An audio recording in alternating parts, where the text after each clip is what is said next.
हमने डिस्कस करना है स्टूडेंट सेंटर्ड क्लासरूम क्या होता है, स्टूडेंट सेंटर्ड पेडागोजी क्या होती है। ऐसा स्कूल, ऐसा एनवायरनमेंट जिसके अंदर स्टूडेंट सेंटर्ड हो, जिसके अंदर स्टूडेंट फोकस्ड हो, बाकी जो हैं इसके लिए फैसिलिटेटर्स हों। जैसे टीचर है वो गाइड और मेंटोर के तौर पर काम करे, और जो उसका क्लासरूम है वो स्टूडेंट फ्रेंडली हो, जो कंटेंट है वो स्टूडेंट सेंटर्ड हो, वो एप्टीट्यूड और इंटरेस्ट के मुताबिक स्टूडेंट्स के लिए बनाया जाए, और स्टूडेंट जो है वो सारी तवज्जो का जो मरकज़ है वो स्टूडेंट हो। अच्छा, इसमें स्टूडेंट सेंटर्ड इन्वायरमेंट के अंदर जो डिसिप्लिन होता है वो बड़ा फ्री डिसिप्लिन होता है। यानी मैं लैंग्वेज की क्लास के लिए आपको मैं अगर बताऊं, लैंग्वेज की क्लास के अंदर यहाँ पर एक बड़ा अजीब व गरीब सिलसिला चल रहा है। डिसिप्लिन के नाम पे लैंग्वेज की क्लास में बच्चा बोलने के लिए तैयार नहीं है, बिल्कुल ऐसे ही जो है ना वो डम हो के बैठा हुआ है, वो बोलता नहीं है, जैसे वो किसी कब्रिस्तान के अंदर हो। तो एक जीता जागता स्टूडेंट है, हमने उसको समझना है, उसके इंटरेस्ट को, उसकी ज़रूरियात को, उसके मुताबिक कंटेंट, उसके मुताबिक टीचर, उसके मुताबिक क्लासरूम इन्वायरमेंट, और उसी के मुताबिक एडमिनिस्ट्रेशन को हमें ढालना पड़ेगा। अगर हमने एजुकेशन के अंदर इनकलाब लेके आना है, अगर हमने स्टूडेंट क्रिएटिव करना है, क्रिटिकल थिंकर करना है, अगर हमने उनको साइंसदान बनाना है, तो हमें ये करना पड़ेगा। अदरवाइज जो रोट लर्निंग है, रट्टे के ज़रिए, उससे बेहतर तो ये था कि हम चैट जीपीटी को डेवलप करते, या हम ऐसा करते कि जनाब उसके लिए हम डिवाइसेस का इस्तेमाल कर लेते, अगर रट्टा ही करवाना है उसको। तो क्रिएशन, क्रिटिकल थिंकिंग, नई चीज़ें, नई ईजादात वो कैसे होंगी? तो वो इस तरह से होंगी कि बच्चे को उसके इंटरेस्ट के मुताबिक, बच्चे को लिबर्टी होनी चाहिए। अभी जो बाकी दुनिया है वो क्यों आगे चली गई?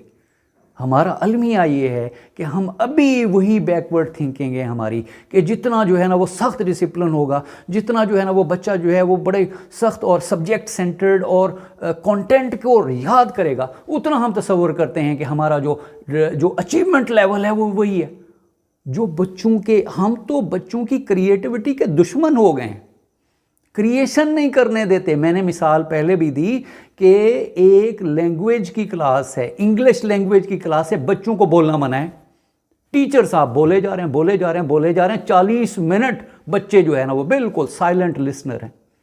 हालांकि स्टूडेंट्स को स्पीक करना चाहिए, आपस में डिस्कस करना चाहिए, डिसिप्लिन को मद्देनज़र रखना है, हमने उनको ट्रेन करना है कि भी बोलने का, आपस में बोलने का जो है ना वो तरीका क्या है, पार्टिसिपेशन कैसे होनी है, उनको एक्टिविटीज़ हमने कैसे करवानी है। तो जो स्टूडेंट सेंटर्ड जब ना गए, जब तक हमने अपने कंटेंट को, उसकी प्रेजेंटेशन को हमारे टीचर ने बेहतर ना किया, जब तक हमने टीचर को अच्छे तरीके से ट्रेन ना किया, कम अज़ कम जैसे एक MBBS के लिए 5 साल लगते हैं, मेरा कहना है, मेरा मानना है कि जो टीचर है उसकी प्रोडक्शन पे कम से कम 6 साल लगने चाहिए। बाकायदा ट्रेंड टीचर अगर आपकी फील्ड में, एजुकेशन की फील्ड में उतरेंगे, जिनको पता होगा इंडिविजुअल डिफरेंसेस का, जिनको पता होगा कि प्रेजेंटेशन कैसे करनी है। बहुत ही हम डल किस्म के लोग हैं, बहुत ही खूबसूरत किस्म की, इंटरेस्टिंग किस्म की चीज़ों को हम डल बना के पेश करते हैं। तो ये मैथमेटिक्स को आप देख लें, मैथमेटिक्स के अंदर जो सम्स हैं तो उनको वो स्टेप्स, उनके स्टेप्स होते हैं, आगे बढ़ता जाता है बंदा, और वो स्टेप्स अगर किसी गेम में है, बच्चा बड़ी खुशी से जो है ना वो उसको चैलेंज लेके करता है और आगे बढ़ता जाता है। जबकि मैथ के टीचर ने आके जो है ना वो करवाना है कि ये आप लोगों ने करना है, होमवर्क दिया है, इनोवेटिव नहीं है, क्रिएटिव नहीं है, कोई इंटरेस्ट नहीं है, बच्चे होमवर्क की वजह से सुबह जो है ना वो पनिशमेंट ले रहे होते हैं बेचारे। तो ये वाला बिहेवियर जब तक हमने एजुकेशन के साथ कायम रखा, हमारे हालात इसी तरह से रहेंगे और हम तरक्की की तरफ नहीं जाएंगे।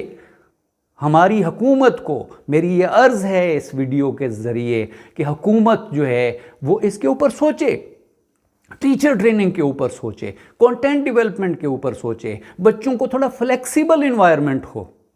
तो क्यों फिनलैंड क्यों आगे है, जापान क्यों आगे है, चाइना क्यों आगे है? उन्होंने फ्री कर दिया। 3-4 घंटे जो है ना वो पढ़ा रहे हैं, उसके बाद उनकी गेम्स हैं, वो बास्केटबॉल खेल रहे हैं, वो ड्रामा बना रहे हैं, वो जो है ना वो मुख्तलिफ और एक्टिविटीज़ के अंदर इन्वॉल्व हैं। पूरी दुनिया हमारे सामने है, उसके बावजूद अभी तक हम घिसे पिटे निज़ाम के कायल हैं, उसी के पीछे भाग रहे हैं, और जिसका नतीजा हमारे सामने है। हमारी तरक्की रुक गई है, कोई इनोवेशन नहीं है।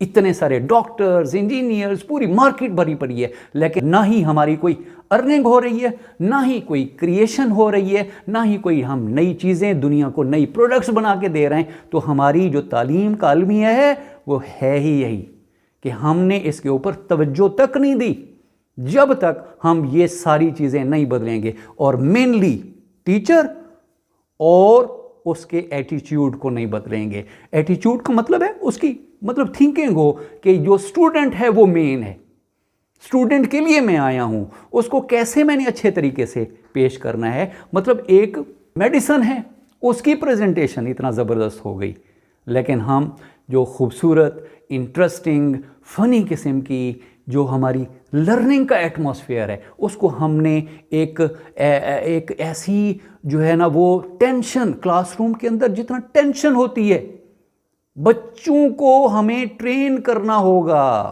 कि उन्होंने खुश रहना कैसे है, उनको हमें खुश रहना सिखाना होगा। ये भी उनकी ट्रेनिंग का हिस्सा है। हमारे लोग ज़्यादातर टेंशन के मरीज़ क्यों हैं? क्लासरूम ही टेंशन है।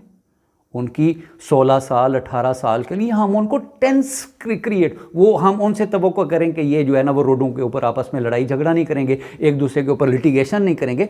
बड़ी अजीब किस्म की हमारी थिंकिंग होगी।